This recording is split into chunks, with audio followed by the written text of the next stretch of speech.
Oh, the little animated guy is fire. Your mic's on. Oh, okay. I just won't say anything too stupid. Stupid maybe, but not too stupid. Yes.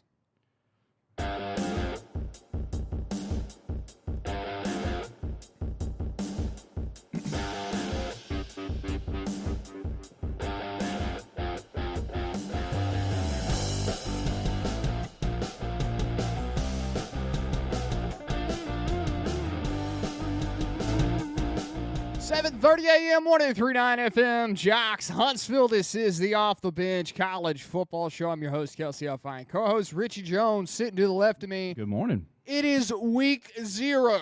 It's the most wonderful time of the year. It's upon us. The college football, the start of holiday season is here. Week 1 next week. We heard the news last night that week 0 next year will now be week 1, and the calendar's been backed off a week. Do we still get a week 0? No, I don't think. I'll have to look into it more. But that is good news moving forward, but it wasn't completely fixed. Of course not.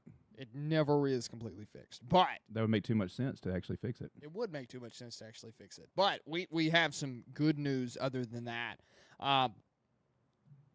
We have Pick'ems back today, which is always great news. We're going to put up the poll here a little bit on the YouTube and Facebook side. You can vote on it during the show, and at the end of the show, we'll have the results. We have a more efficient way of doing things this year for Pick'ems, which we didn't have last year, but I'm glad we have this year.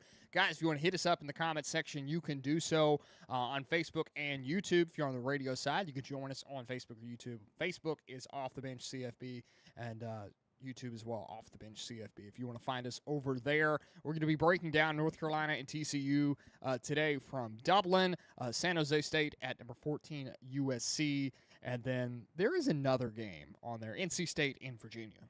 Ooh. We have 3 high-profile games. I say high-profile, San Jose State, USC, but it's a ranked game, which it's week rarely 0. get Those are on huge week 0. games. Yeah. Yes. So we have a limited week 0, but we still have Pick'ems. We have all the things that make Saturday great back on the show today. We're back to our roots with a kickoff style type show. That's where Off the Bench started.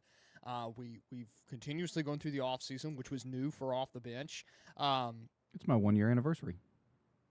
It is your 1 year. I think we tested you out last year on the show. Yeah. Yeah. So that was the second hour of week 0. Well, this is season 2 of what we know of with Off the Bench, because week 0 was just radio based, or excuse me, your 0 was just radio based. Yeah. So since switching over to the YouTube side, this is 2 years now. This is our I guess this is our second year on YouTube. So this is season 2. Yeah. I do want to let all of the YouTube listeners know that in honor of the late great Dolly Parton, we will be on YouTube today from 9 to 5. I can't confirm or deny. Yeah. I don't know. I can't confirm or There may be a lot of blank space from 11 We did lose Dolly Parton. It was, yeah. And that's a tough week, man. We lost a lot. Tim Curry? We did. We went to the Dolly gas station. I was up in Wisconsin last week. We went to the Dolly gas station all the way back. Yeah? What'd you think? It's cool. It's cool. I liked it. I mean, it ain't no Buc-ee's, but... No, it's no Buc-ee's, but it was cool to see. But it was definitely because we'd already planned to go do it, and then we saw the news this week. We were literally... It was like somewhere in the mid-afternoon when the news was announced, and I was sitting there with my fiance and her aunt, and I'm like, well, Dolly just passed away. And, of course, the mood in the room just completely dropped. And on top of that, of course, my grandma loves Dolly Parton. Immediately, I text her, and she goes, "You're lying. You're joking." And she sees it pop up on the news, and she immediately calls me. And I'm like, yeah, that's... Dolly was one of those people that, and we've had a few through the years, right? That just, like, have you ever heard anybody go, yeah, I just hate that Dolly Parton lady? No, I mean, she was all about, I was listening to Marty and McKee this morning, and they were talking about this, about, she was all about love. She was all about kindness, bring everybody together. And I read this, too, is she tried some experimental drugs, some treatments to get healthy, just so they could learn about it, just so they could, figure out if this could save her, what this would do. And unfortunately, it didn't save her. But she sacrificed her body for the greater good of the world. I'd tell you the story that I heard, because all kinds of stories came out and everything. The one that I found was intriguing I may have the year wrong, so don't crush me in the chat. But it was like 1986 in Sevierville. The high school dropout rate was 30%. Mm-hmm. She went to all the high school seniors and told them to pick a buddy, and said, if you and your buddy graduate, I will hand you both $500. If your buddy does not, you get nothing. Man. The dropout rate the following year dropped to 6%. That was the... And she personally went and handed out each of the $500 checks. That's crazy, man. But So great person. She was one of those living legends. We still got a few that we need to make sure we protect. Snoop Dogg at this point, I think, is America's grandpa, and yeah, I saw some news this week, and we're gonna move on quickly as we're moving on to Snoop Dogg now. But I saw they're doing a biopic with the guy from Outer Banks, Jonathan Davis. He plays Pope. He's going to play Snoop Dogg. He's gonna, huh? Yeah. Well, I mean, it's to bring it back to sports. Snoop Dogg has been a huge proponent of. I mean, he's got a bowl game that's after him now in Arizona. He's got that little league team. He's had several players play in that little league team that have gone on to play big time college football, and I think even a couple that have made it to Sundays. Yeah. So, but sad news for Dolly, and I'm ready to work 9 to 5 today. Yeah, 9 to 5. Hey, if we could actually, if I had the resources to do that, we would. Yeah. But of course, maybe Dolly would want you to watch some college football. I mean, she was a big Tennessee fan. Yeah, we're not going to talk about that part. That's the only rough part. But of course, guys, appreciate you guys hitting us up in the comments. Of course, as we're talking about Dolly Parton this morning, we lost a living legend this week, and it's not what I imagined we'd be talking about week 0 at the start of the college football season, but she had such an impact, not only the world, Tennessee football, college football as a whole, and just the kindness that she portrayed, and I think that's what we all need to do moving forward as we start the college football season. We're not saying get rid of rivalries. But, I mean, you can still love them. You can still love rivalries. You can put the hatred in rivalries. Just remember, maybe we start a what would Dolly do? Oh, we could make bracelets and sell them. We could. What would Dolly do, guys, is what we're thinking about here. But we see you guys in the comments. Eli hitting us up. Good morning, fellas. Glad to have college football back. That is amen. Man, what a truth statement right there. Eli, of course, he's always tuning in.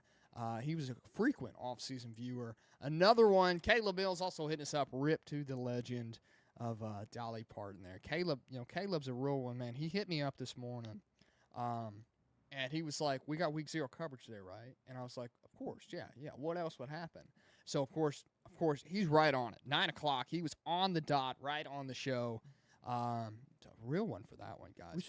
We should make a nickname for like the 9 o'clockers. The ones that are there. I think that's it. Just the 9 o'clockers. The Niners. The Niners. I feel like that's taken. That's probably taken. Yeah. I don't know. We're going to work on that, guys. If you have any ideas, just let us know. Of course. Ray Flores also hitting us up. He did not stay on through the offseason. I think he's going to be penalized by making burritos, something of that nature. But y'all going to talk about Louisiana Christian over Northwestern State. Only the 13th time in history an NAIA school beats a D1 school. I did see this. I did not put it in my show notes because I may have forgotten about it. Look at Ray coming in with the deep stat. He did. He came in early with the deep stat. Hey, pace yourself, buddy. It's a 2-hour show. Don't hit us with all the man. We'll have to work it in later in the show just for Ray for showing up. You know what I mean? Guys, if you're new here, please hit us up. Let us know where you're listening from, as we love to know where the fans are at. Of course, not only during the offseason, but all of college football seasons. If you're new here, like the show, subscribe, and, of course, share the show. It's the best way to support us. But moving deeper into the show, of course, we got the previews coming up today. The ban of NFL players coming back to college in the SEC is in effect now. It was already affecting the Big Ten, and now the SEC is also doing that as well. So anything that you have seen, unless there was a prior injunction filed, they are no longer eligible to play college football after you are on an NFL team. And the Big Ten, I think it's the Big Ten, SEC, and maybe the Pac-12 did that. I think another conference did as well. So I have a little bit of a conspiracy theory with this one. Right. I love a good conspiracy theory, as any of my friends and family know. One, I think the ACC and Big 12 were the first to say they weren't going to allow it. Right, so it wasn't the Pac, it was the Big 12. Then the Big 10 said they weren't going to do it, and then the SEC also came out and said they weren't going to do it. And now what they've done to try to avoid the litigation is not say that they can't come back. What they've said is that if a coach or a team were to allow a player to be on their team, that coach would be suspended up to half the season, like millions of dollars in fines. So it's kind of one of those roundabout ways where, hey, the courts have already said they can come back, but if you allow them on your team, you're subject to. We're going to not be happy about that. Yeah, exactly. So my conspiracy theory, and I heard this yesterday. So where are you going with this? Do you think the NCAA is going to say, fine, the courts are in power here? Yeah, but which they are. Guess what it comes down to is the NCAA is finally like, fine, you do this, but we have the power to. These are the things we have power to do. Yeah. And I think that's what it. For instance, instead of trying to get to an actual one that we know of, crazy scenario. Texas Tech goes, we don't have a quarterback. I wonder if we could put together $50 million and get Patrick Mahomes to come back for the season. You know, he's still got 1 year of eligibility. Crazy scenario, obviously. And so he comes back. What they would do is, technically, legally, by the court system, he is allowed to come back and play. But what would happen is the coach would be suspended, the university would be fined like, somewhere north of $1 billion. They wouldn't be able to play in the conference championship game. They wouldn't be eligible for any, postseason play or whatever. And so they've de-incentivized it to the point where it's not going to happen. My conspiracy theory is Lane Kiffin did all this just so he could get the rule passed. So you think this is going as far deep as Lane Kiffin did all these things just so he could get that one rule pass? Yes. I feel like Lane's playing chess while some people are playing checkers. Oh, I think we already knew Lane was playing chess. He plays chess the majority of time. Ever since he's been with Ole Miss, it's been a chess move. Yes. Which would have been part of my conversation about our bracket. But there's also credible evidence, like he was not going to go to LSU. Yeah. He was going to go to Alabama. He wanted to go to Alabama. When Saban retired, there's credible evidence that says that he told Ole Miss officials that he was going on a recruiting visit to Tuscaloosa. Okay? He flew to Tuscaloosa, met with Greg Byrne. Or is it Greg Byrne? Is he the Greg? He met with Greg Byrne. Greg Byrne and the boosters told him to get the heck out of town. Right. And said, we don't want you. Get out of our building. Because I think what happened was I think Nick had already decided who was going to take his place. Well, if you remember, I was looking at this. I was deleting some stuff off the bench that we don't use anymore the other day. And I had the graphic for the next odds to be the next Alabama head coach. Mm-hmm. You know who was not listed? Kellen DeBoer. Yeah, Kellen DeBoer was not listed on that graphic at all. He had no odds to become the next head coach of Alabama. I think Nick looked around. I mean, you got to think. I mean, he was in that same Final Four that was Nick's last Final Four and everything. And I think Nick looked around and went, hey, this cat knows what he's doing. I like his style. I think he would fit well. This is the guy I would like to be the successor. And I think a lot of Alabama fans are going to be pleasantly surprised, especially those that wanted to win how big was that jackpot that they wanted to win to get rid of DeBoer like a year and a half ago? Yeah. That was I wonder where that lady is today. But yes, I think Lane Kiffin has been playing chess and he's realized, my name is so big. And anytime I do anything, it becomes such a public spectacle, maybe is the word I'm looking for here, that he was like, you know what, this is stupid. We have got to actually get a rule together. What if I just pretended like, yeah, I'm fixing to bring an NFL player back to play tight end. Not like my tight end room's not already great. Not like I don't already have all the players ready and we've been practicing all season. And I think he may have looked at it two ways. Best case scenario, we get a rule passed and you can't bring NFL players back on your team. Yeah, I mean, that's... Worst case scenario, I get an NFL tight end for the season. That's true. I mean, you look at around the country, you know, other teams should have done this first. Kiffin has always done this. Kiffin has been one step ahead. So while I don't 100% agree with you that that's what happened, it makes sense. I do like your theory on it. Yeah. I think that's likely the case. So, well, a good conspiracy theory has to have a why. Right. Yeah, right. ACC is expected to consider a similar policy as well. So the policy generally targets athletes who declared for a professional draft and did not properly withdraw, signed a professional contract, and appeared as on a professional roster.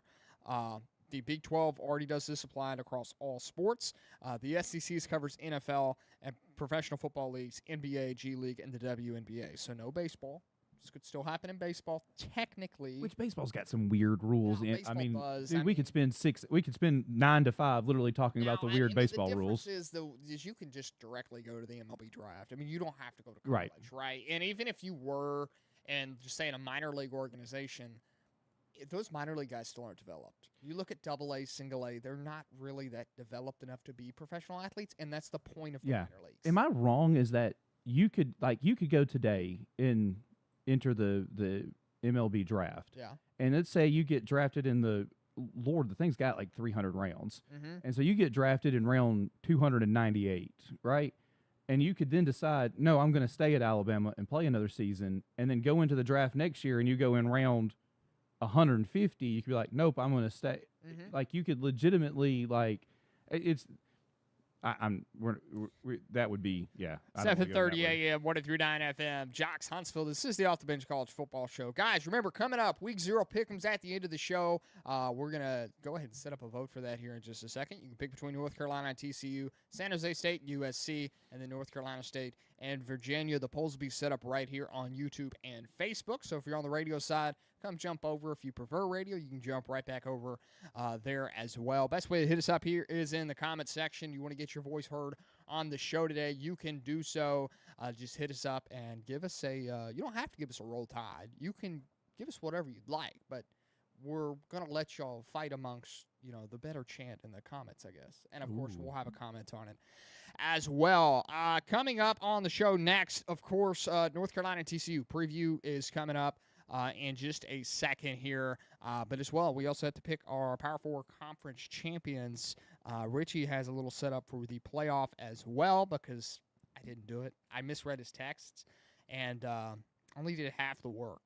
You wanted to, I mean, we could do it, or we could save it for next week. It's fine.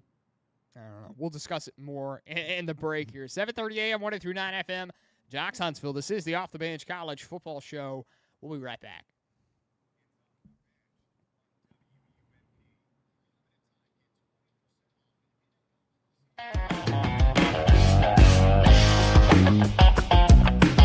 This goes out to all you great nations there. Large record ain't thank you much this man. Dip spit sitting in a sun-dropped can, cut off tea with a farm stand, trash in the back of a nesting bed, roll tide tattoo right across your chest. People say we're all just ticks, but they get it if they did it like this. Out in the States, we say, hey, oh yeah, honey, we ain't broke, but we don't come for money. Your supper's on the stove if you're hungry. Get tired on Saturday night and then home Sunday. We're in a church pew, yeah, we kill what we eat if we have to. If you think we're silly, kind of hillbilly, then you just don't get it, buddy. Must be too country.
your chest. People say we're all just ticks, but they get it if they did it like this. Out in the States, we say, hey, are ye how, honey? We ain't broke, but we don't come for money. Your supper's on the stove if you're hungry. We get tired on Saturday night and then home Sunday. We're in a church pew. Yeah, we kill what we eat if we have to. If you think we're silly, kind of hillbilly, then you just don't get it, buddy. Must be too country.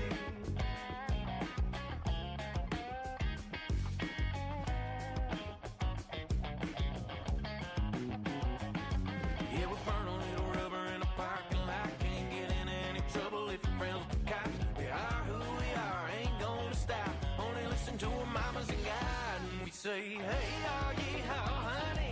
We ain't broke, but we don't go.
Muted for that whole thing on YouTube, so YouTube didn't get to hear any of that. Caleb was Caleb hit us up, let us know. Okay, start over.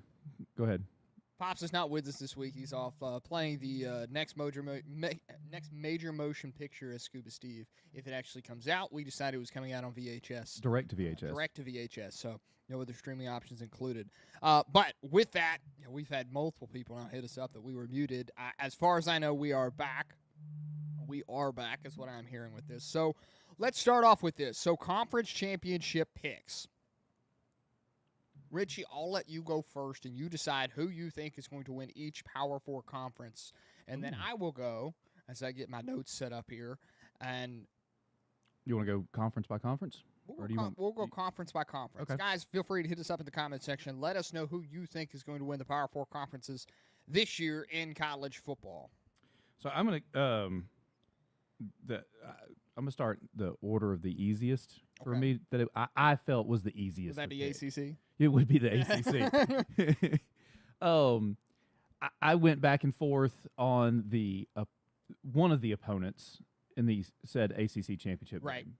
One of the opponents, one of the teams in the ACC championship game, real easy to pick. That would be the U. Right. That would be the Miami, the University of Miami. Coral Gables, little B to A action this year. I originally had Clemson going against them because I looked at Clemson's schedule and tried to find the ACC losses, which is what would keep them out of the championship game. And then I wrote it down. I had Clemson. I did my whole bracket and everything. I printed it. It was really pretty. I looked at it. I went and did something else. I don't remember what it was. Might have gone and washed my hands, used the bathroom. I don't remember. And I came back and I looked at Clemson and I was like, why? Why did I pick Clemson?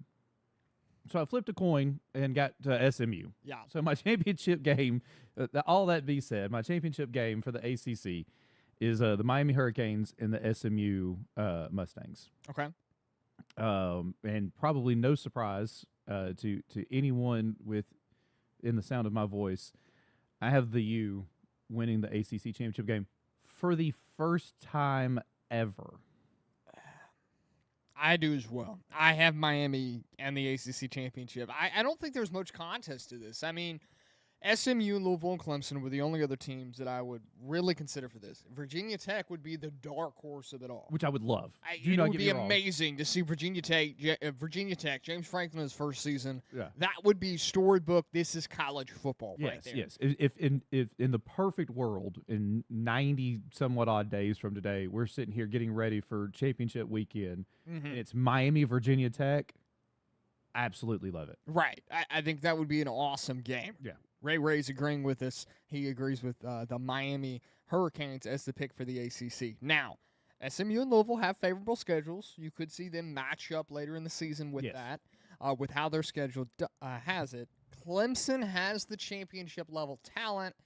It's just, can Dabo put it together? And Dabo has not been able to put it together. This is likely the make or break for Dabo this year. And maybe the conference championship is obviously, if you don't make the conference championship, likely in the ACC, you're not going to make the college football playoff. So without those two things, Dabo may get tossed off Howard's Rock. He may be asked nicely to put all of his stuff in this nice orange box. And likely, yeah. Somebody's going to have the conversation with him that, one, transfer portal has to be used. Absolutely. That's number one with Dabo. Two is you have to get 10 wins. You have to. There's no other choice about it. Hit us up in the chat. Who you think wins the ACC? Yeah, hit us up, guys. 7:30 a.m., 103.9 FM. Jocks Huntsville. Guys, the poll is live. You can pick between TCU and North Carolina. Hit us up. I think you can hit us up in the comments. Let us know what number between 1 and 2 of who you would pick in that game between TCU and North Carolina. 7:30 a.m., 103.9 FM. Jocks Huntsville. This is the Off the Bench College Football Show.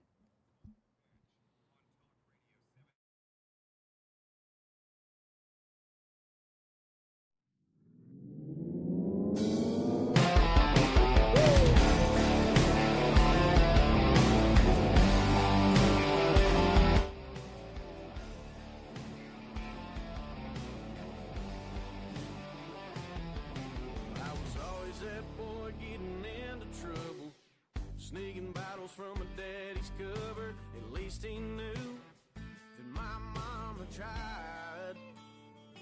Tonight I showed up 10 minutes late, but to me that was early. If I ain't getting paid, then I ain't in a hurry. It's closing time. I'm still ready to drink, 'cause I'm under the influence of Merle Haggard and Waylon. Walking down a road near College Station. Can't find my ride, I'm too drunk to drive. I can find my keys, I get a DUI. I'm running on a cheap bottle of old Jim Beam and a half-empty can of nicotine. Under the influence of hanging out, SURVIVE.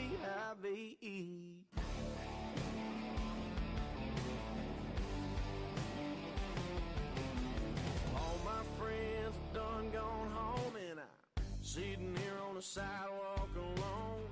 All the honky-tonks are shutting down. Sun's waking up in my head, it's a hurting. Time to call up one of those blonde-headed nurses, somewhere to sleep, and maybe an IV. 'Cause I'm under the influence of Merle Haggard and Waylon. Walking down a road near College Station. Can't find my ride, I'm too drunk to drive. I can find my keys, I get a DUI. I'm running on a cheap bottle of old Jim Beam and a half-empty can of nicotine.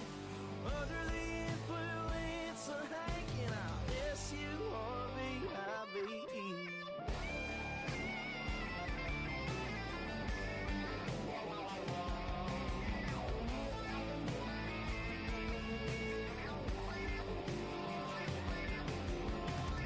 Everything will be alright, just as long as I make it through tonight. I'll survive, but right now I'm under the influence of Merle Haggard and Waylon.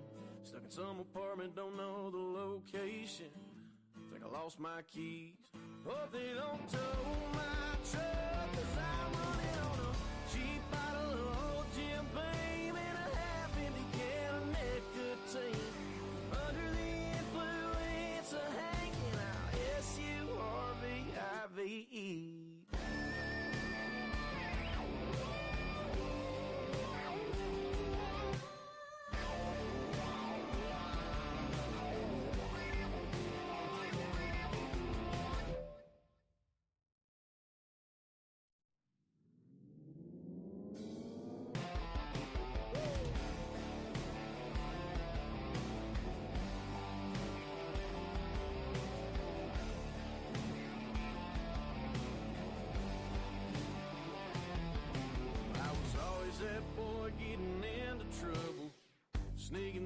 from my daddy's cupboard. At least he knew that my mama tried. Tonight I showed up 10 minutes late, but to me that was early. If I ain't getting paid, then I ain't in a hurry. It's closing time. I'm still ready to drink, 'cause I'm under the influence of Merle Haggard and Waylon, walking down a road near College Station. Can't find my ride, I'm too drunk to drive. I can find my keys, I get a DUI. I'm running on a cheap bottle of old Jim Beam and a half-empty can of nicotine. Under the influence of Hank and I'll SURVIVE.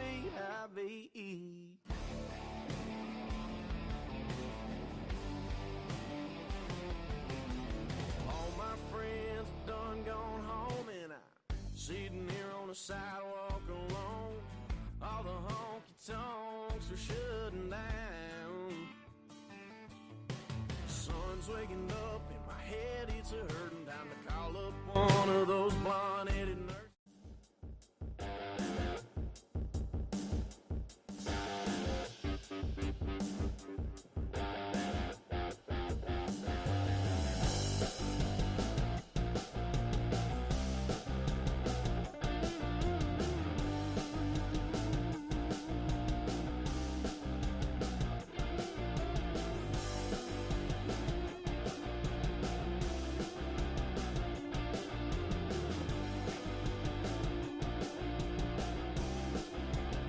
Seven 30 a.m., 103.9 FM. Jock Huntsville, this is the Off the Bench College Football Show. I'm your host, Kelsey Huffine. Co-host Richard Jones sitting to the left of me. Good morning. Guys, the active poll right now is Pick'em's contest later on today for TCU versus North Carolina. Right now, TCU is leading the float. I think we only have one vote so far, and they are getting taken away right now. For TCU's running away with it because they're at 100% because there's only one vote. So, guys, go hit it up. Go vote on who you want in the second hour. Of course, we will have the other two games on the docket today for Pick'ems available, and you can vote on them then. So you got to wait till the second hour, though, to get those votes in. In other news, of course, we're doing our Power 4 Conference Championship winners. Next up is the Big 12. Yeah. In order of this one actually might have been easier to pick than the ACC. Than Quite ACC. possibly. You still okay? So is you pick Texas Tech? Yeah, I got Texas Tech. So this one, I think. I mean, there's some challengers. I think BYU is an easy challenger. Utah, Houston, even TCU, maybe. Sonny Dykes can pick it up. TCU's got to step up today. I mean, they're winning our poll, but are they going to win the game? You know? Yeah, right. Texas Tech has the league's best roster. Their quarterback situation is weird though, and I made a point this week on the Voice of College Football. Speaking of the Voice of College Football, Jackson Johnson will be joining us at 10:30 today, and he'll run through us with Pick'ems. But I think to a point that the Red Raiders being above Alabama's not correct in the preseason AP poll. And I put out videos on this. They're all on my social media. If you want to go find me on social media, guys, you can hit me up on X at Kelsey_Huffine. Of course, TikTok, Kelsey.Huffine. Anything like that. You can hit me up there. You can check out those videos. But I made the point that prematurely ranking Alabama, as it is a preseason AP poll, is fine to rank them above a team like Texas Tech because the quarterback situation has changed for Texas Tech. And when the preseason AP poll released, it had been changed. Mm-hmm. So Alabama's got their future figured out at quarterback with Keelan Russell. I can't say the same thing for Texas Tech. Regardless of roster strength, you can make the argument of defensive rosters right here. Maybe Alabama's got the updraw, but you're basing that off last season right now. Same with Texas Tech, but you don't have the same defenders on Texas Tech. Jacob Rodriguez is down in Florida now. Yeah. Mm-hmm. I think one of the things that's going against it. First of all, preseason polls are worth exactly the paper they're written on. Okay, they're absolutely worthless. Ask Penn State, Clemson, how preseason polls worked for them last year. Right. I understand why somebody could look at Texas Tech's roster and vote them ahead of Alabama if you're voting on how I think you're going to end the season record-wise. Mm-hmm. With Texas Tech's schedule, with how the rest of the Big 12 appears to look, here we are, week 0. We have seen 0. That's why it's called week 0. We have seen 0 actual meaningful football as of right now. Yeah. As of what time is it? 9:38 Central Time. We have seen. We're an hour and 22 minutes from kickoff. So we've seen no football. Yeah. It's once again, it's the preseason poll. It's worthless. I think when the situation came out with Sorsby not being Texas Tech's quarterback, and then with, and I'm going to mess it up 1,000 times this season, Keelan Russell. Keelan. I was told it was Keelan. I don't know. Mr. Russell. I'm fine calling him just Mr. Russell. Once he was announced as our starting quarterback, I think there is a genuinely good argument that between the two teams, we have what appears to be the better quarterback.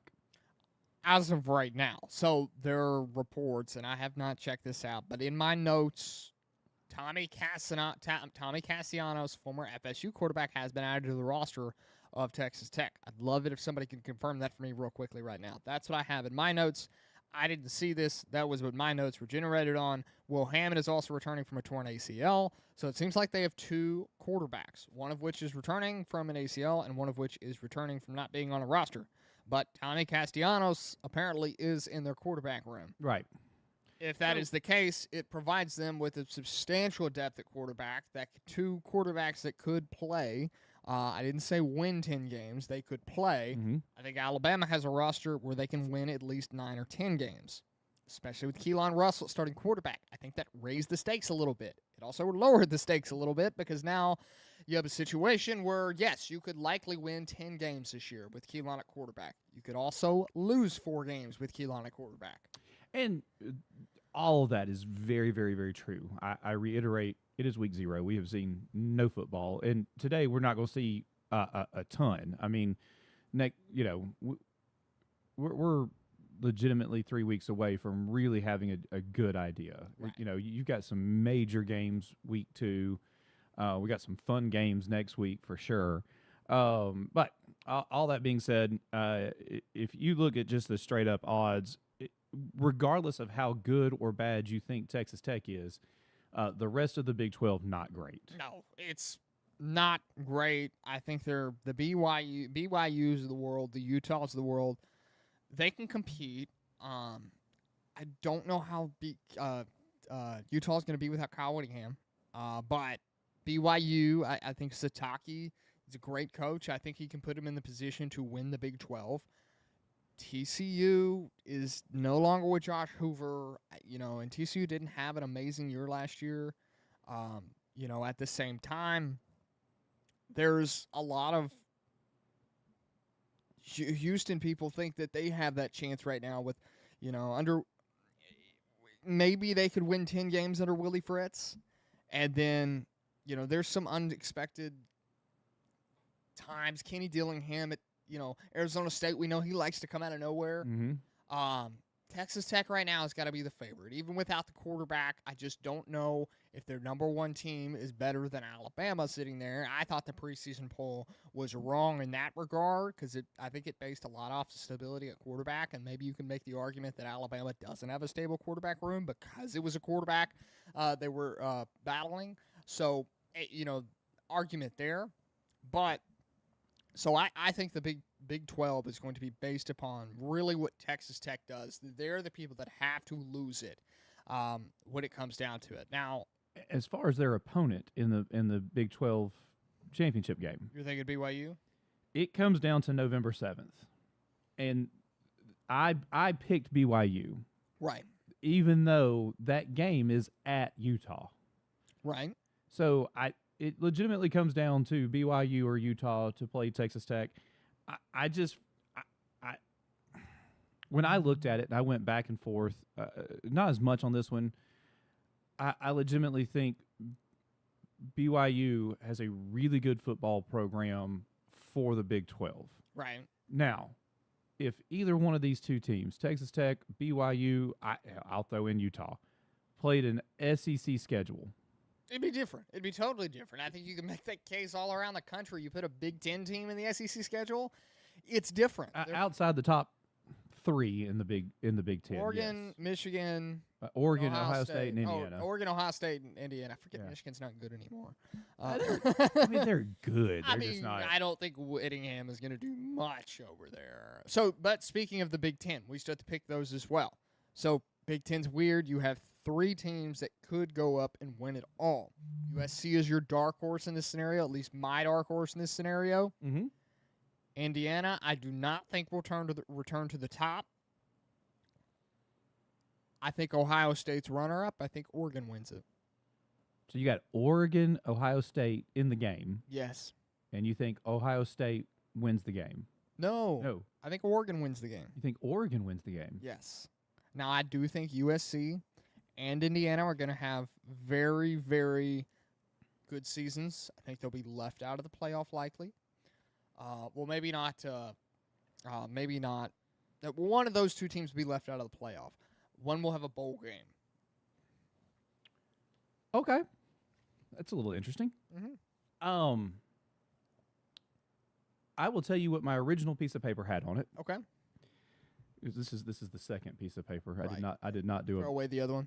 It's sitting on my desk at work. Okay. It's got a lot of blue ink written all over it, and then some red ink written. Crossing stuff out. Like yeah. It got ugly. It's okay. Now you have to lock these in though. So the first this is this one. When I printed this one, it's nice, it's crisp, it's clean. There's no markings on it. This was this was it. My initial one was Indiana and Penn State. Right. And I obviously had Indiana winning that game. Mm-hmm. And then I looked and I thought, I mean, it makes sense. When you look at it, Penn State's got talent on that football program. It is still Penn State. Matt Campbell was the perfect coach to bring into that situation. Absolutely. It is still Penn State. It's still, there's still some Jimmies and Joes on that team. I just couldn't do it when it was said and done. So here's what I came up with. I have Oregon losing 2 games. Okay. At USC and at Ohio State. Okay. That puts them 10-2 on the season and 7-2 in the conference. Yep. I got Penn State's only loss is at Michigan. Penn State does not have a hard schedule. Penn State has a very, very favorable schedule this year. Yes. I have Ohio State's only loss this year at Indiana. Ooh. I mean, hostile crowd, yes. Hostile crowd in Indiana is going to be tough. But Ohio State's got a lot more talent on that roster than Indiana, I think. Okay. We can we're going to disagree a little bit on that one. Okay. So it came down to in conference. I'm not discussing the rest of everything right now, just in conference. Mm-hmm. Ohio State has 1 loss, which is at Indiana. Penn State has 1 loss at Michigan. If I read this correctly, I believe the tiebreaker is they flip a coin inside a bathroom inside Lucas Oil Field at halftime or something. Yeah, okay. I'm not 100% sure. There's a bunch of numbers and things that have to go one way or the other, but it ends up a coin flip, and I think they're going to go off of who is the highest rated team at that point due to their strength of schedule and everything else and everybody else they've played. Your Big Ten championship game is a rematch of last year between Ohio State and Indiana. You're going to flip the game this time? And if you'd like to pull up Google, he don't do anything but win. And I have Indiana beating Ohio State twice in the same year. For a second time in the year 2026 of our Lord. Gosh, man, that's a. So me and you were going to go back and forth all season about Indiana. Sounds like it. Okay, fair enough. Because I don't think they're the same team. So far they won't be the same. So far, we agreed on Miami. Yep. We agreed on Texas Tech. Mm-hmm. You were at Oregon? I got Oregon. Can you name a big game that Dan Lanning's won? Oh, wait. Not off the top of my head, though. Okay, cool. I mean, we can go to break and everything. You can Google it. Yeah, I'll Google it up, make myself look smart. Yeah, that's how the whole thing rolls here. Ray Flores hitting us up here. Ohio State, he's got one in the Big Ten. He also thinks that BYU and maybe Utah will compete in the Big 12.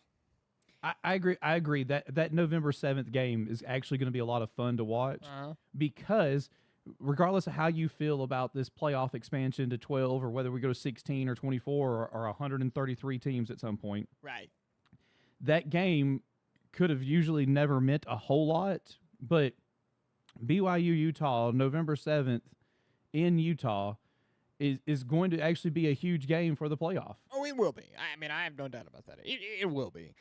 Eli also hitting us up. Miami, Oregon, Texas, and BYU, I'm assuming, are his conference winners. Miami, Oregon. He's got BYU beating Texas Tech. And Texas. Texas is in the SEC. We'll probably discuss that a little bit. We are. We're going to get to that on here next on the Off the Bench College Football Show. Guys, like I just said, next year on the Off the Bench College Football Show, we're going to take a quick break real quick, and then we're going to pick our conference winners for the SEC. So go ahead, let us know who you are picking in the comments here for your SEC pick. We also need your dark horse 12 seed. Dark horse 12 seed. Hit us up in the chat. Who is the 12 seed? Who is the best, the highest? It's not the highest rated conference champion anymore this year. It is just the highest rated Power 6, Power 5, non-Power 5, whatever they are, the other guys. Okay, group of 6. Is that what we're calling them? Wow, there's you can go back and forth about what Pac-12 is, but they're not a power conference anymore. Until they have at least 12 schools in that conference, I refuse to call them the Pac-12. Big 10 is how many schools? A lot. Big 12 has how many schools? Way too many. Just saying, the number no longer. But at least they have at least that number. Yeah, but the no longer represents anyways. The ACC has teams on the Pacific Coast. Yeah, they're going to come back to the Pac-12. It's going to happen. Stanford and Cal, they're both going to come back to the. They're not going to be in the ACC. They're not an Atlantic school. It costs too much money. That's what's going to happen for them. 7:30 a.m. 1039 FM. Jocks Huntsville, guys. Don't forget about the poll going on right now. Pick TCU or North Carolina to win the big game in Dublin today. Of course, don't forget more pick'ems action. You can vote on the other two games happening between USC and San Jose State and NC State and Virginia in the next hour. So stay tuned. All that coming up here on the Off the Bench College Football Show. We'll be right back.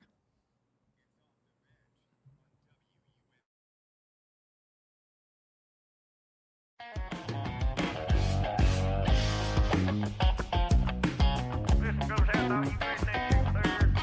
Largest record listen in.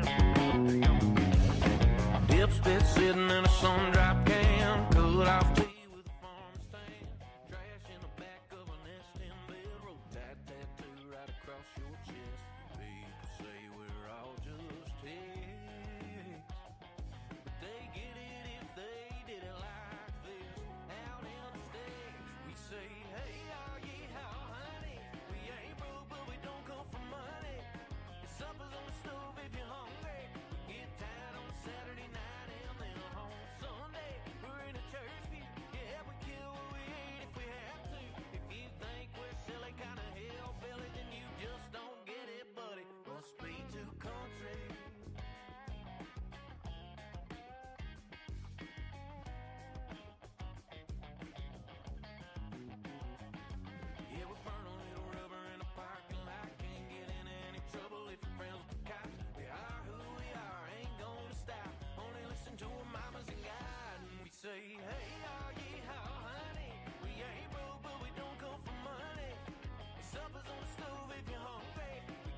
News courtesy of about an hour ago from On 3. The SEC has communicated with attorneys, and they will comply with court orders allowing the former pros to sign with teams inside the conference. So anything we've just talked about. I'm going to read more into it. I'm still wondering if they're saying, yeah, they can sign, but there's going to be a lot of... Right. So we're still in the ever-changing world of college football, as we learn more throughout the show. Not only that, Missouri has claimed its first national championship. Dude, listen, this is big news. From the 1960 team that won the Big Eight and appeared number 1 at the AP poll, they have claimed the national championship. This is about the same time Auburn claimed about 18 last year. I'm sad for my Auburn fans out there that y'all did not get any championships during the offseason. Like, they should have spread those out. There was no reason to just... Yeah, but, Hugh Freeze knew his time was coming. He wanted to claim those. Do they count under him? No. Because during his tenure, they did go from, like, 1 national championship to... I don't know who owns those national championship. I don't remember the coach. Because, he could say, hey, during my tenure, one. we went from 1 to 9. Right. Or however many it was, whatever true. it was. Yeah, that's true. They did not necessarily that I won them, but I'm actually proud of the Missouri Tigers. Glad that they are finally going to get to hang a banner and... I can't say they're terrible. That was one of the worst decisions the SEC ever made, was to bring them in. Caleb Mills hitting us up on the show here today. Enjoy the homering, boys. DeBoer will be debuted in no time. I like your play on words there. That was cute. I thought Caleb was an ally of the show. He just completely turned. I knew he was an Auburn fan, but he just kind of turned on us. Listen, at this point, with an hour and 3 minutes to kick off of the first game of the season, me hearing anything from an Auburn Tiger fan is not gonna resonate. Right. Speaking of the Auburn Tigers, guys, with that breaking news, we did not get to the SEC Conference Championship winners, but we will do so. What we think will happen on the other side. 7:30 a.m. 103.9 FM. Jocks Huntsville, guys. Hour 2 of the Off the Bench College Football Show coming up. Go ahead and get your votes in for Pick'ems. The first poll is active now between TCU and North Carolina. We'll be back here in just a couple of minutes.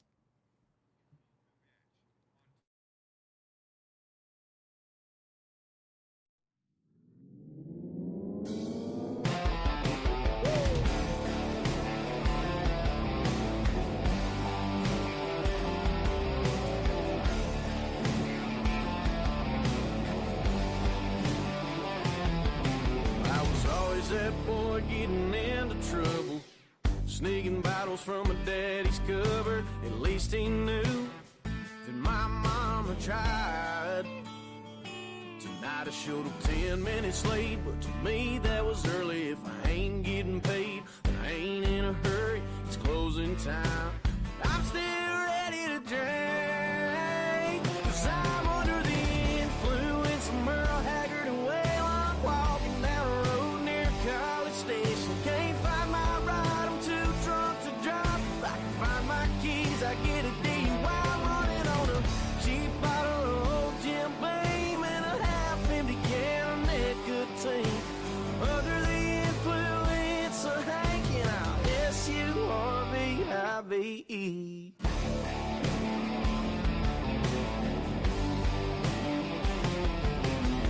All my friends have done gone home, and I'm sitting here on the sidewalk alone. All the honky-tonks are shutting down. The sun's waking up in my head, it's a hurting. Time to call up one of those blonde-headed nurses, somewhere to sleep, and maybe an IV. 'Cause I'm under the influence of Merle Haggard and Waylon, walking down a road near College Station. Can't find my ride, I'm too drunk to drive. I can find my keys, I get a DUI. I'm running on a cheap bottle of old Jim Beam and a half-empty can of nicotine. Under the influence of hanging out, SURVIVE.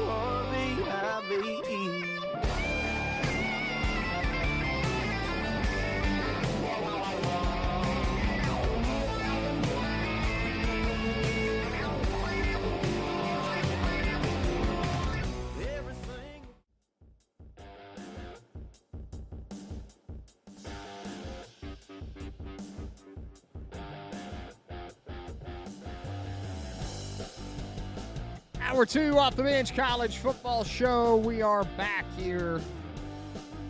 1 hour down. 1 hour down, 1 to go. 7:30 a.m. 103.9 FM. Jocks Huntsville. We are live, getting ready for North Carolina and TCU. Guys, you can see the pick'ems is available on the show right now. You can hit us up in the comment section on YouTube or Facebook. Type 1 or 2 in the chat and vote for your team.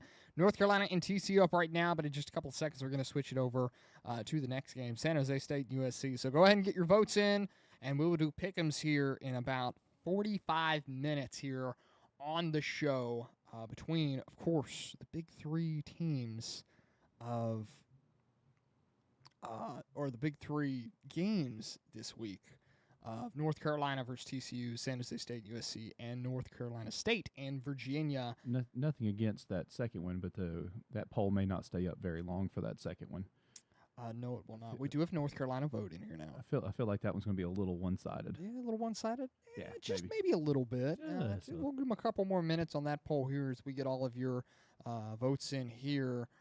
But, of course, we are having a 50-50 split right now for the first game of the season, kicking off here in just a couple of, just about an hour here. We're going to be kicking off in Dublin for the game. So we do have more news on the topic of what On3 had posted about an hour ago.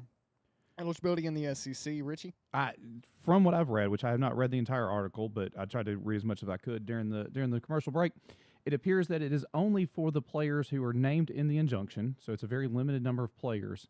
However, the SEC still has a penalty in place, which is the same penalty for, quote, ghost transfers. Violating the new SEC Pro Sports rule will result in a coach's suspension for 50% of his contract, hefty fines. The fines could include up to 50% of that sport's annual operating budget. The head coach's suspension also includes recruiting and administrative duties. So, like I kind of said earlier, you can sign anybody that was on this list. You can sign them all if you want, but you're not going to be a happy camper about it. It's going to cost you. But as of right now, we're talking about possibly one tight end at LSU. This is not the end of the daggone world. It's not. I think the NCAA kind of bit this one in the butt, and thankfully they did. But you're still letting a couple through. I guess the cracks are seeping through, but it's enough to combat it to where college football still feels like a college football Saturday morning. Well, they messed up with giving the 5 for 5 and then going, except for y'all that were this class.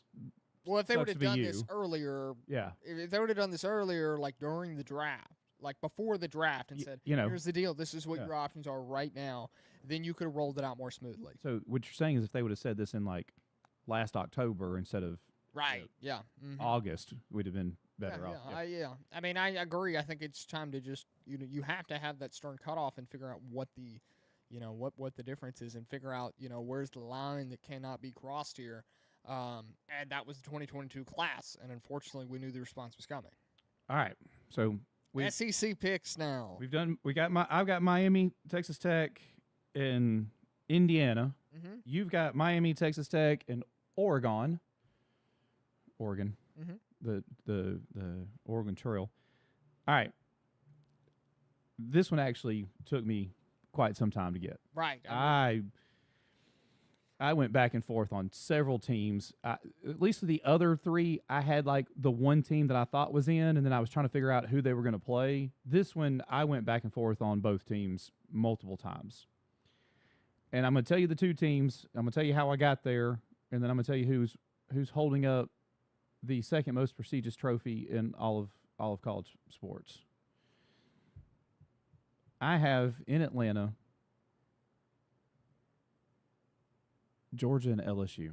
Oh, LSU first year back. We're going to go back and forth on this one. I say first year back. First year under Lane Kiffin. This is really where they're favorited in a lot of areas.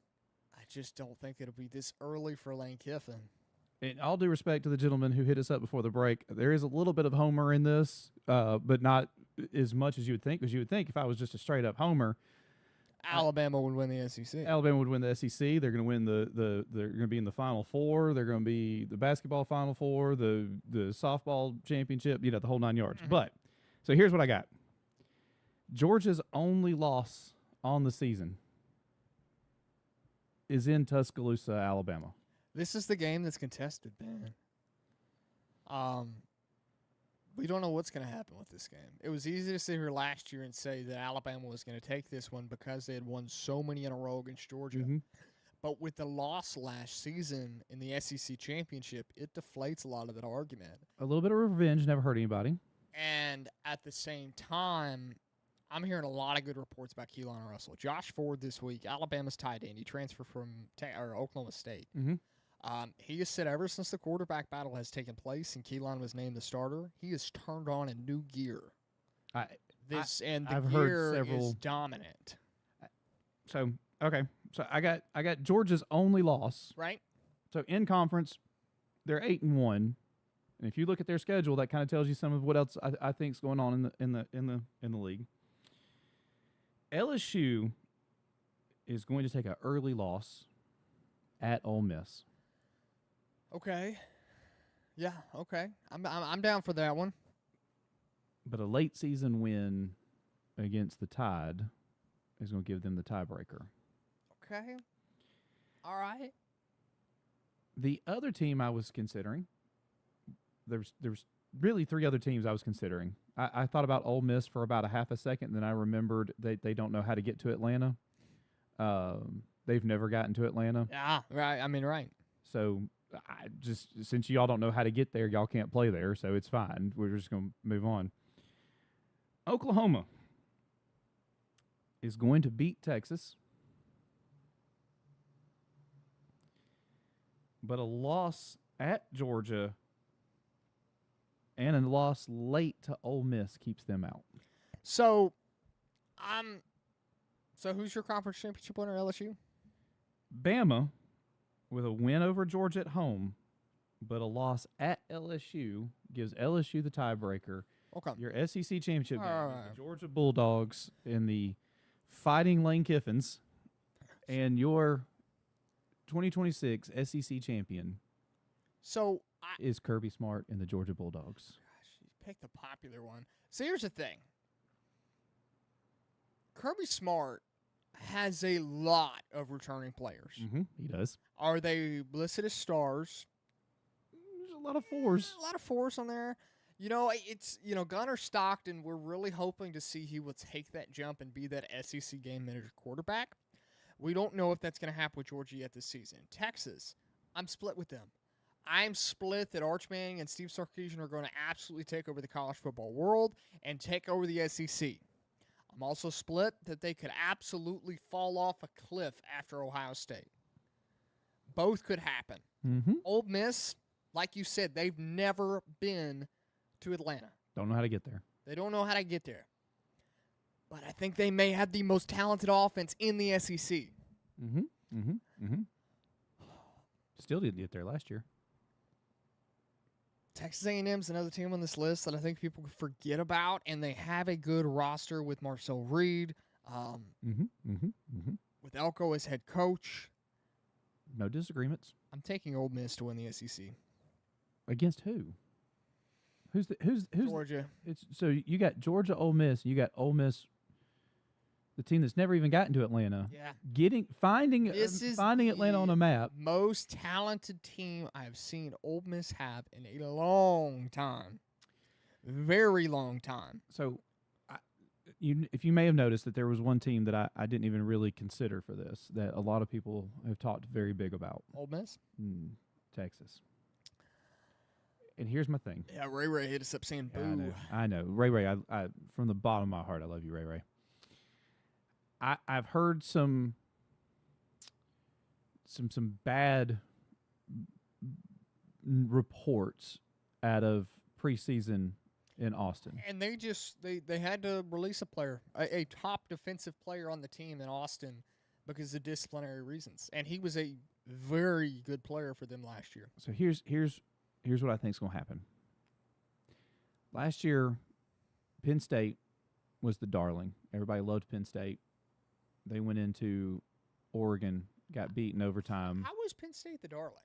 They were like top 2 or 3 in the country. And then they went to Oregon. They lost in overtime.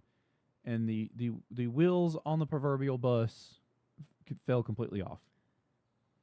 And I think the Texas Longhorns are going to welcome the Buckeyes of Ohio State, week 2, into Austin.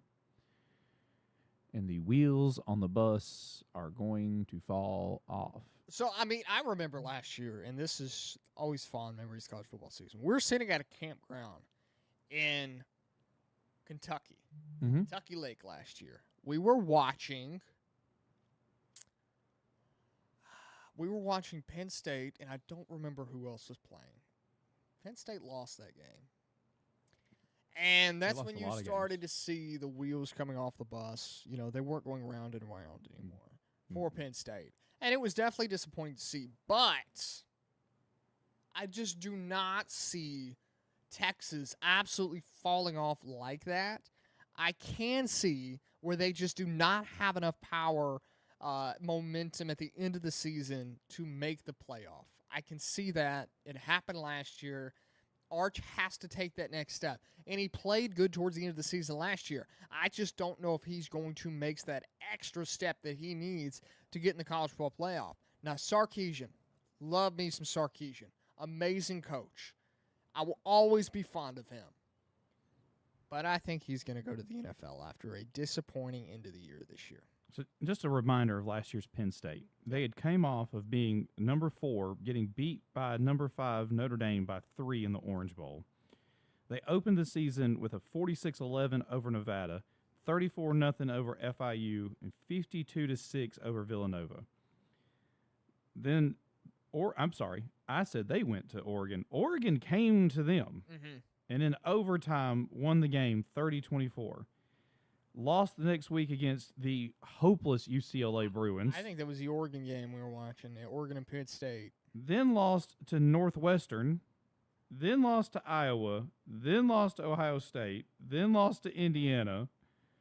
I mean, listen, if you look at Texas's schedule, and if half of the news and reports that I'm hearing out of Austin are even remotely true, if half the reports are half true, this team is not put together. Well, and here's the deal with it. There's oxygen that is going to run out of the room at the end of the season for the SEC. There's how many teams looking for a 10-win season? You got Ole Miss, you got Alabama, you got Texas, you got Georgia, you got Texas A&M, LSU. Am I missing any? Probably. Ole Miss. Ole Miss. Like the oxygen is going to run out of the room towards the season for the SEC, and there's not enough 10 wins to go around. You're going to see some 8-4 finishes. You're going to see some 7-5 finishes. They're just going to happen. That's the nature of the SEC. It's built like the Big 12 a couple of years ago, where nobody knew it was going to happen. That's how the SEC is built nowadays. Only difference is we're still seeing Georgia, Alabama continuously winning conference championships. LSU could break that up this year. Texas could break that up this year. Ole Miss could break it up this year. We're waiting for it to happen. However, a lot of people are underestimating a lot of teams. Georgia, I've seen some underestimations for them. Which is crazy when they're preseason number 5. It is. 4 or and 5 a lot in of the people country, want to say that they're just going to fall off the cliff this year, and it's not going to be the same for Kirby Smart.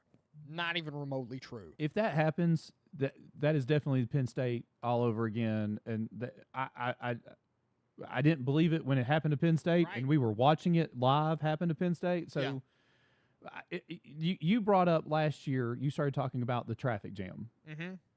This year, it looks like there's 6 sports cars. I mean, the traffic jam down I-65 is going to get backed up again this year. Oh, and it may get backed up real early. Real early. I mean, I was going through Nashville yesterday, and there was some bad backups. We went through there about 4:30. Oh. We're driving from 6 a.m. from a little town called Madison, Wisconsin.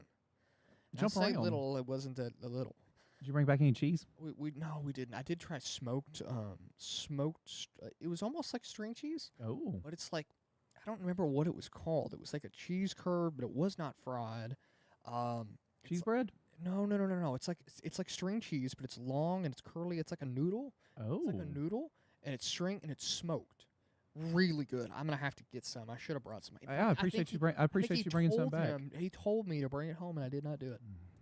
meant to do that. We had no way to transport it, though, because it had already been in the fridge. Once you put it in the fridge, it has to stay in the fridge. Yeah, right? yeah. You know, before. Couldn't have brought a cooler or anything, but, you know. No, I couldn't. I didn't expect that either. Good thing that hasn't been invented yet. I didn't get to bring any Midwestern beers home either, which they have some good Midwestern beers. I tried one. That milk. Spotted Cow. Spotted Cow, yeah, that's the big one up there. It's good. Yes. I didn't know about it. It's good. It's real good. That's a big deal up in the I gotta say, I enjoyed it.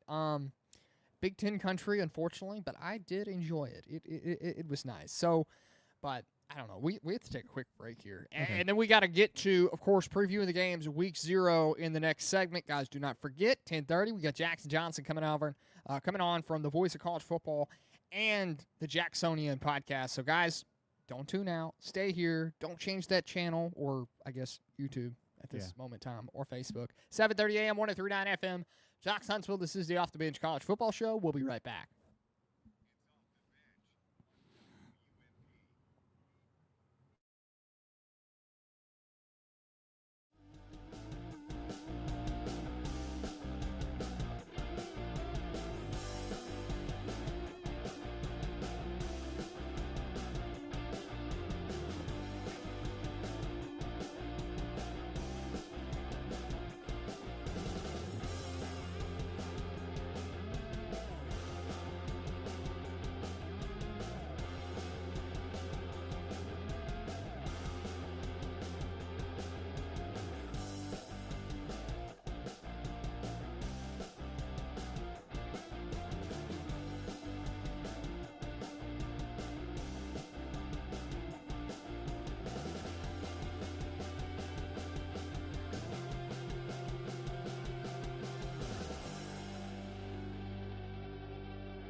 7:30 a.m., 103.9 FM, Jocks, Huntsville. This is the Off the Bench College Football Show. I'm your host, Kelsey Offline. Co-host Richie Jones sitting to the left of me. Howdy. It's week 0, TCU, North Carolina, coming up in just 49?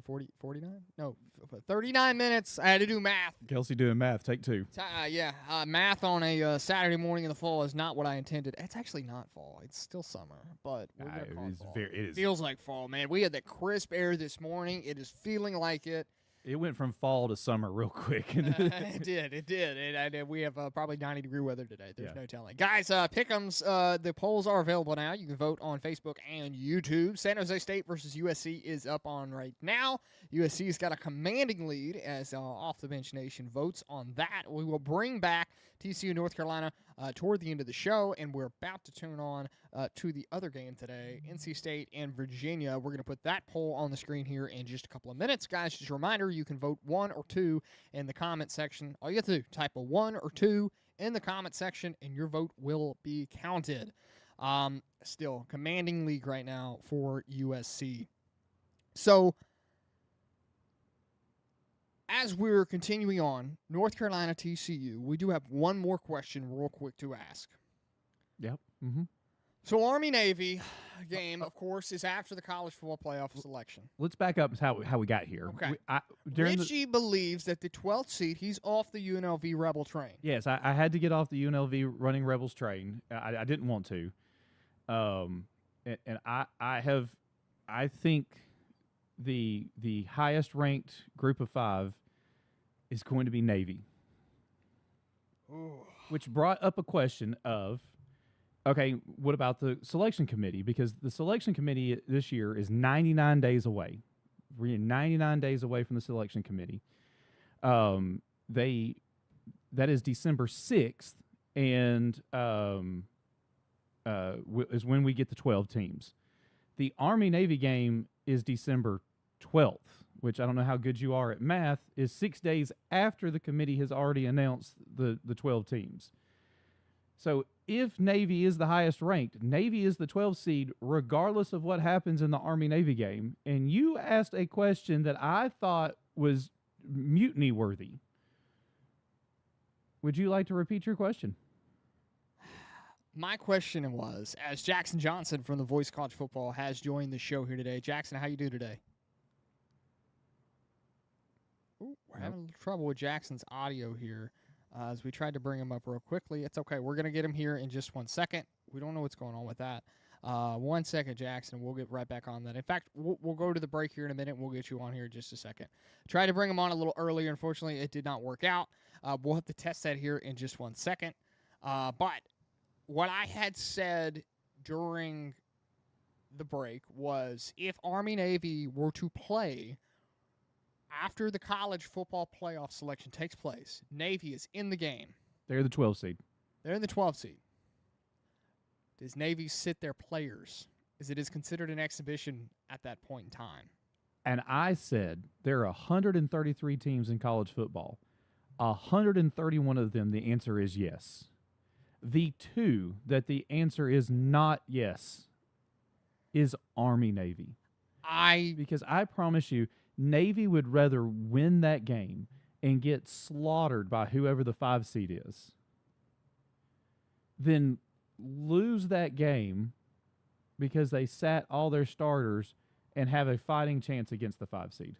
I think Navy has a legitimate argument for why they should sit the players. At that point in time when that happens, they consider it an exhibition game. Now, while it does mean something from a rivalry standpoint between Army and Navy, when was the last time Navy won a national championship? But if you ask Navy, when was the last time you beat Army, they can answer that one. Yes. Yes, they can. I it's the coolest tradition in college football. Army-Navy has been for the last century. But you have a chance to compete for a national championship as Navy. Do you really? Well, yeah. I mean, you do, but are you going to make it to that point? I don't know. Guys, let us know what you think. Hit us up in the comments about this. If you're an Army, I mean, we're live from Harvest, Alabama. We are surrounded by the great men and women who serve our country, both Army and Navy, with one of the biggest Army bases a couple miles that direction. If you are an Army fan or a Navy fan, if your team was selected to be the 12 seed, would you want them to sit knowing you're going to lose to your biggest rival? Or even if your team, if you're Alabama and you're guaranteed the 12 spot, do you want to sit your players and possibly lose to Auburn because it might give you a little bit of an advantage in the playoff? I don't know. Just from my standpoint, I think there's an argument you make. If Navy were in that position, they sit players and look forward to college football playoff appearance, which we haven't seen from Navy yet. I mean, I think it'd be exciting. It brings a whole new atmosphere to a game. You're just accepting a loss to Army at that point. You're risking the loss of players and injuries. I think as the 12 seed, I think they know what they're getting into, and you're going to have to play whoever the 5 seed is. You go and win that game. You go beat Army. Right. Or on the opposite side, if the Army was to do it, you go beat Navy. Because there's that might be the most anti-American take. It is to sit here and say that's it, but I think it's also Pops a fair argument take. Pops is 120 feet underwater right now, Likely, and is yelling at you about the idea of Navy sitting players against Army. Yes, likely. Hey, Pops. I mean, he's a Marine. I mean, he's probably sickened by the idea. I guess he would. He'd be going for Navy in that game. Because I mean, you can hold up the commander, the commander in chief trophy. Right. You get to hear your alma mater played, your song played second. Yeah. Which is absolutely one of the greatest traditions in all of sports. And you get to look and go, not only did we just beat you, we're going to go and play for a possible championship. I mean, right. That's true, too. I agree with you. I have no doubt about that. But I do think that there is a significant argument to be made what you do with the players and where you can from that standpoint. 7:30 a.m., 103.9 FM, Jocks Huntsville. This is the Off the Bench College Football Show. We're going to take a quick break. Jackson Johnson's going to join us on the other side. We'll be right back.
7:30 a.m., 103.9 FM, Jocks Huntsville. This is the Off the Bench College Football Show. I'm your host, Kelsey Alfine, co-host Richie Jones with me as well. And, of course, Jackson Johnson joining us from the voice of college football and the Jacksonian.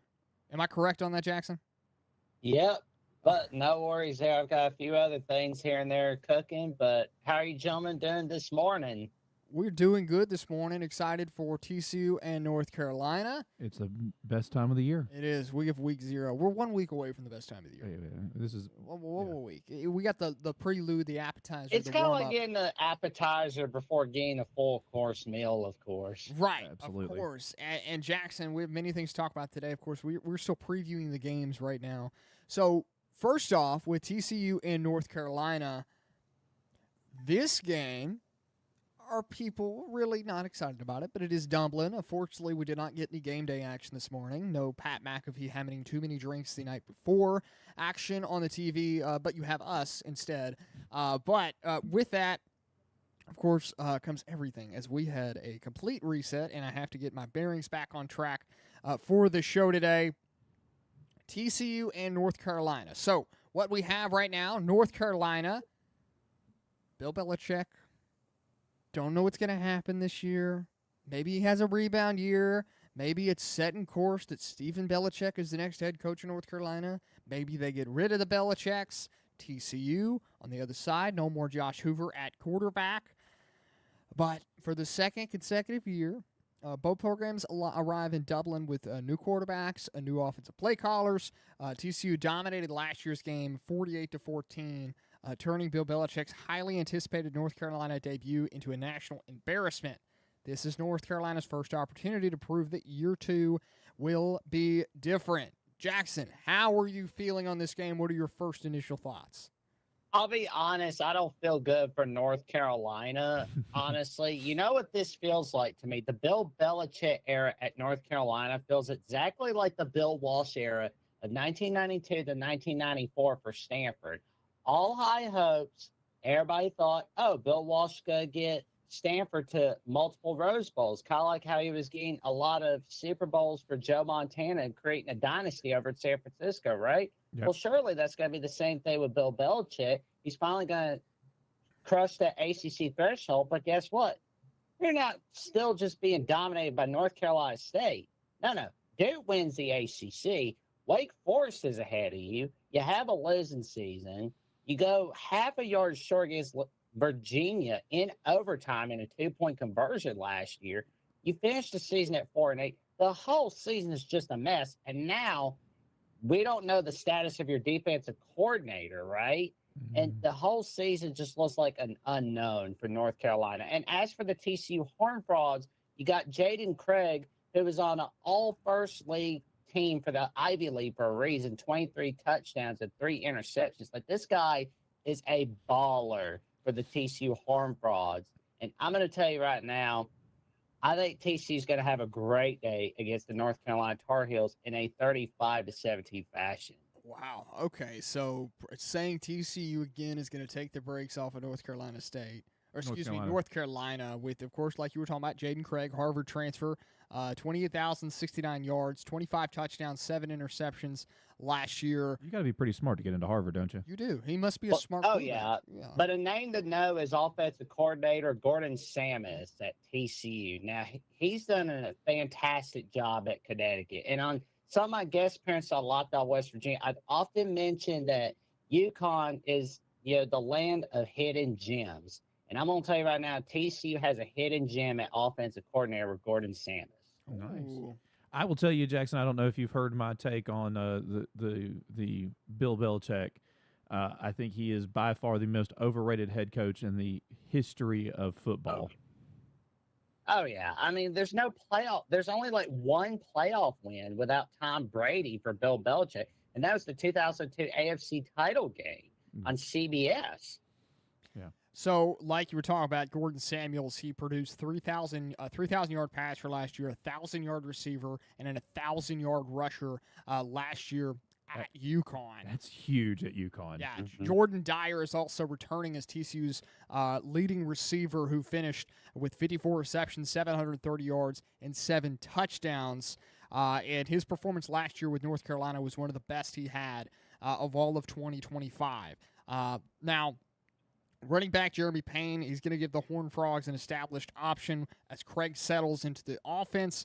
TCU has scored at least 28 points in 30 consecutive regular season non-conference games. So seeing if they can keep that streak alive today. That's a great stat. That's huge. See if they can keep that streak alive today. Now for North Carolina, Billy Edwards Jr. has been named North Carolina's starting quarterback. He previously played at Wake Forest, Maryland, Wisconsin. As a starter in 2024, he passed for 2,881 yards, 15 touchdowns, and 9 interceptions. His experience should provide more stability than for North Carolina at quarterback than they had that last season with a mix of Gio Lopez and a couple of other quarterbacks. Gio being hurt middle of the season now with Wake Forest.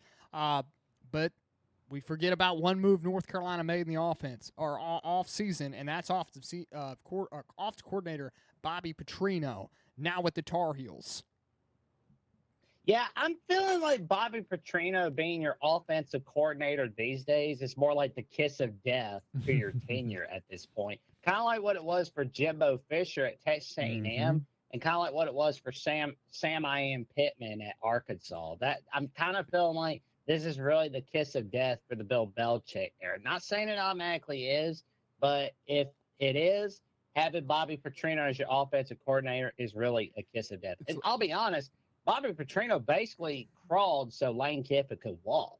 Yeah, it's kind of like that meme with the Green Reaper going down the hallway, and it's really Bobby Petrino coming in and taking out head coaches. Now, receiver Jordan Shipp is also the most established playmaker in North Carolina's passing game, with running back Demon June leads a deeper backfield than must be more productive than it was last year's meeting. Now, North Carolina must dramatically improve on third down. I think that's their biggest Achilles heel right now for the Tar Heels, as they struggle to stop short yardage third and fourth downs throughout last year, and the TCU controlled the previous meeting because North Carolina could not get off the field. Now, defensive end Melkart Abu Jaoud will be North Carolina's best opportunity to pressure Craig in this first meeting for TCU as well. You practiced that name a few times, didn't you? Yeah, that's the first time me ever saying that name out loud. That was actually pretty good. I think I did pretty well. Listen, I love the stats that you're bringing for North Carolina, and I understand it. I feel bad for them. The good news is the players of North Carolina are going to get to go see a beautiful country, maybe have a Guinness after the butt whooping that they're about to receive today. I'm not even as high on them as Mr. Jackson is there with them scoring 17 points. I think it may be an early and often butt whooping. Early and often butt whooping. Guys, again, you can go ahead and check out North Carolina TCU, the poll for Pick'ems for week 0. It's up in the chat right now. Type 1 or 2 in the chat if you hadn't voted already. Let us know who you are picking in today's matchup. On the other side, we are going to have Pick'ems coming up here in just a second. Jackson, I think we have you on for Pick'ems, right? That's right. All right, leading you all the way up to 11 o'clock.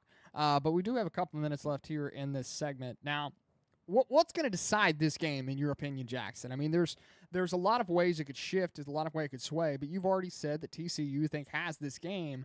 But is there a definitive angle that you can take to actually say that, okay, TCU's got this one in the bag? It's all about who can convert the most third downs on this game, because it's like your co-hosts are saying, third down offense matters the most. Like that, if anything can help North Carolina, it's going to be getting a lot of third downs on third down conversions. I agree with that. I think what it comes down to is, the old X's and O's and Jimmy's and Joe's, and I just feel like TCU's got significantly better Jimmy's and Joe's right now than North Carolina does, which is crazy to think that with the recruiting the way it is, that the Belichick name is not worth more. Regardless if he's got that good of a coach or not, you would think his name would be worth more when it comes to recruiting. Right. I mean, it kind of was last year. I think you saw a lot of big-name players, kind of like Colorado did. They grabbed a lot of big-name players who haven't produced that much in college football, and it didn't turn out great for either team. Now, I think the odd part with this, and I'm a huge fan of Gio Lopez. I've talked about that. I know Gio. I grew up with Gio. Great guy. I know how good of a quarterback he really is. But he was derailed by injuries. I think that, the problem with Bill Belichick is his coaching is not converting to college coaches. He's usually able to be with these guys for 7 days a week in the NFL, right? You're practicing. You have game day on Sunday. That's just not the case with college rules, especially with college practices. Now you can have 21 practices in the offseason now. So they've changed that over, not right now, but going into next year. So I think this has been a big adjustment for Bill Belichick, and I just don't think it's turned out well. I think him and Dion are very comparable in how their careers have gone in college so far.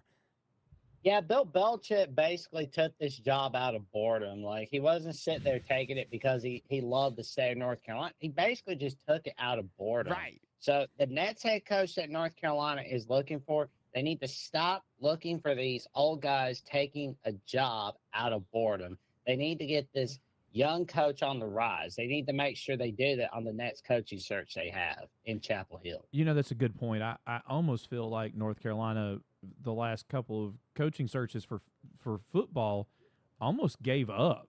Like they were like, oh, well, we fired our coach, but it's basketball season, so who's well, this old guy just called us. He wants the job. Sure, give it to him. Well, I mean, North Carolina, the basketball coach, got to talk a little bit about the football team, get the AD on in it, and help them out over there in their next coaching search. 7:30 a.m., 103.9 FM, Jocks Huntsville. Guys, Pick'ems on the other side. First time, Week 0 edition of this year. So go ahead. We still have the North Carolina TCU poll active. Type 1 or 2 in the chat. Get your voice heard in here before we shut down the polls here at the start of next segment. Guys, we'll be right back. This is the Off the Bench College Football Show.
7:30 a.m., 103.9 FM, Jocks Huntsville. This is the Off the Bench College Football Show. I'm your host, Kelsey Elfine, co-host Richie Jones, sitting to the left of me. And, of course, we have Jackson Johnson on the show with us as well. So, guys, let's get into it. We only got about 7 minutes here for Pick'ems. While we do that, of course, let's get into it. Week 0 edition of Pick'ems.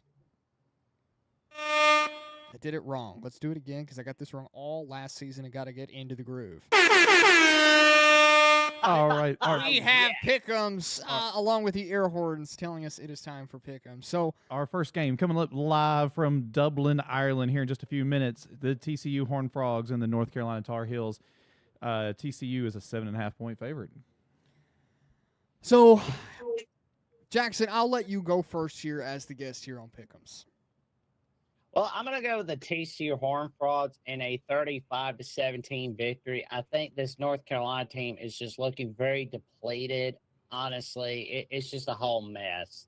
And I'm going to be honest with you. This TCU Horned Frogs team can be a player in Big 12 title contention this year. I'm not saying they're going to be going to the Big 12 title or anything, but they're going to be playing a major part in whether they get in or don't get in to the Big 12 title. And this game is going to show why, of course. Ooh, Richie? Oh, this one's easy, TCU. You're taking TCU. I don't think North Carolina puts up the 17. I got to channel my inner Pat McAfee. Oh. The Tar Heels cannot finish with another 50-yard performance in this game. A 50-yard rushing performance, to be exact. Establishing the run is important for North Carolina in this game. They cannot rely solely on the pass. North Carolina also cannot allow TCU to extend drives.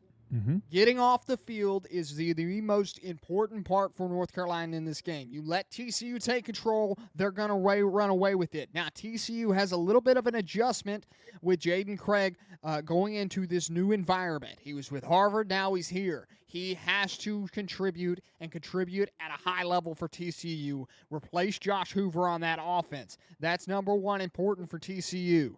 Now, North Carolina has to start off hot, and they have to pump the brakes with TCU, give them the environment that it's going to have to be, and make this hostile in Dublin.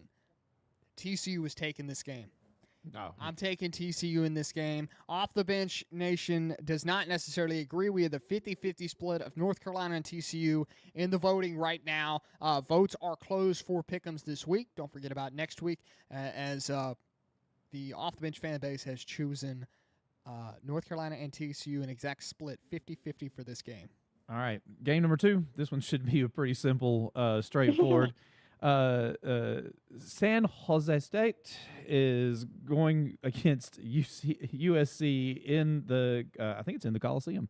I've got USC as a 38.5-point favorite. Jackson? The fighting Ricky Bobby USC Trojans are going to win this one 49-10.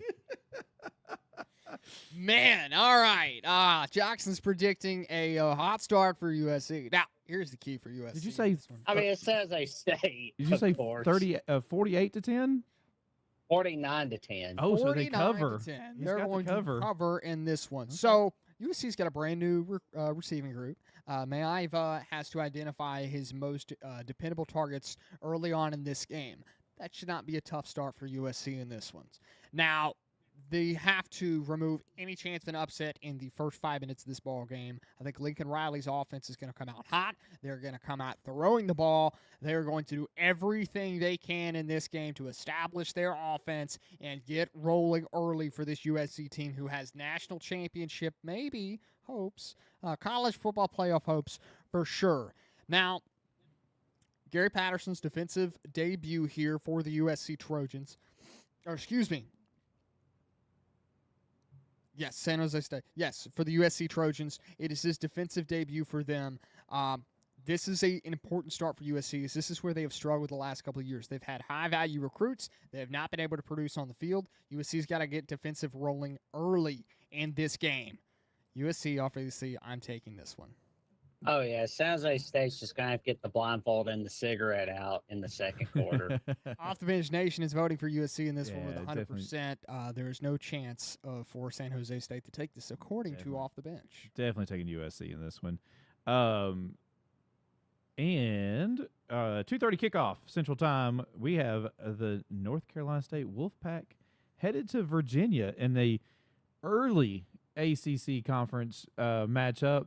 We discussed that this game last season, for some reason, was not an ACC game because apparently people don't know how to schedule a football game or even who's in their own conference anymore.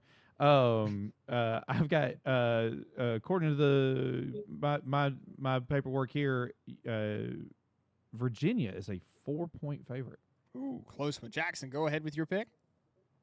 I'll be honest, Virginia does not beat the spread on this one. That's not to say they'll be losing, but they've got a lot of injuries, but so is North Carolina State apparently. Like Virginia's got like 16 guys out, unfortunately. Most notably, Cam Robinson is out.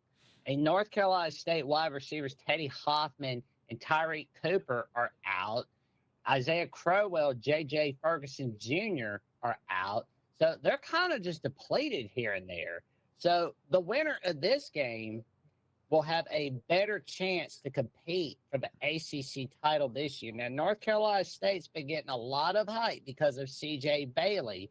And, they've got Dick Scott on their offense. So it's going to be interesting to see what's happening. We're going to see what's happening, but Virginia's got 5 of their offensive linemen returning for the 2026 season. That's a major win right there. Bo Prabula, I think, can make some clutch plays today. I think it's going to be a 28-24 fashion for the Virginia Cavaliers in Charlottesville, Virginia on ESPN. Richie, we only got a couple seconds here. North Carolina State hype is, that's just too much. I don't understand people getting hyped up. People need to really look at the Dave Doreen career at North Carolina State. It's underwhelming. Give me Virginia at home.